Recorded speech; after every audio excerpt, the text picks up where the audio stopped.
विवेक चूड़ामणि भगवान शंकराचार्य जी का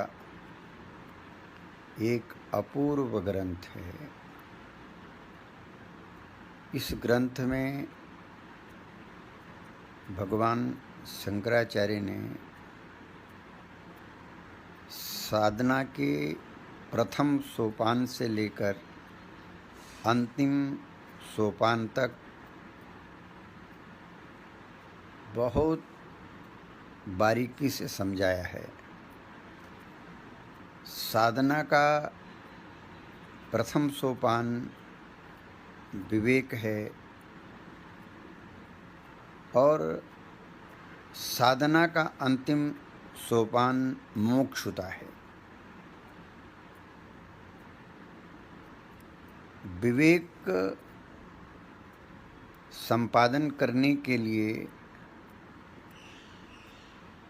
साधक को किसी महापुरुष का आश्रय लेना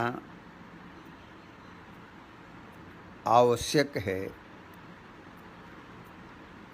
लेकिन मुमुक्षुता संपादन करने के लिए मनुष्य को षड संपत्ति से युक्त होना अत्यंत आवश्यक है।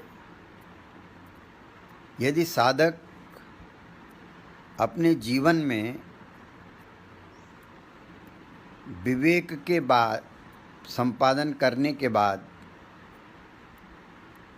वैराग्य भी संपादन कर लेता है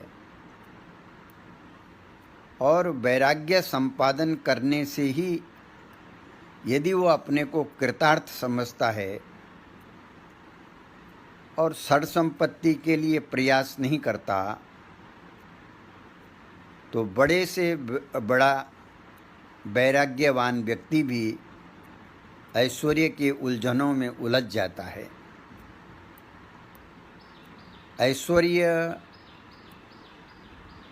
आपके चित्त को आकर्षित न कर सके, ऐश्वर्य में आपकी प्रवृत्ति न हो, इसके लिए बहुत ज़रूरी है कि आपके जीवन में षड संपत्ति हो। इसलिए भगवान शंकराचार्य ने विवेक चूड़ामणि में षड संपत्ति का विशेष रूप से निरूपण किया। जैसे ही साधक के पास में षड संपत्ति आ जाती हैं तो साधक के जीवन में मुमुक्षुता सहज ही उपलब्ध हो जाती है। जिस प्रकार हम चलते हैं और स्वाभाविक रूप से हमारी छाया हमारे पीछे चलती है, इसी प्रकार से षड संपत्ति से संपन्न जो साधक है उसके जीवन में मुमुक्षुता अपने आप आ जाती है। और एक बार जीवन में मुमुक्षुता आ जाए फिर साधक का कभी पतन नहीं होता। इसलिए विवेक चूड़ामणि में भगवान आदि शंकराचार्य जी महाराज ने साधना के प्रथम सोपान से लेकर के अध्यात्म के अंतिम सोपान तक का सम्यक रूप से निरूपण किया है। आगे की चर्चा फिर।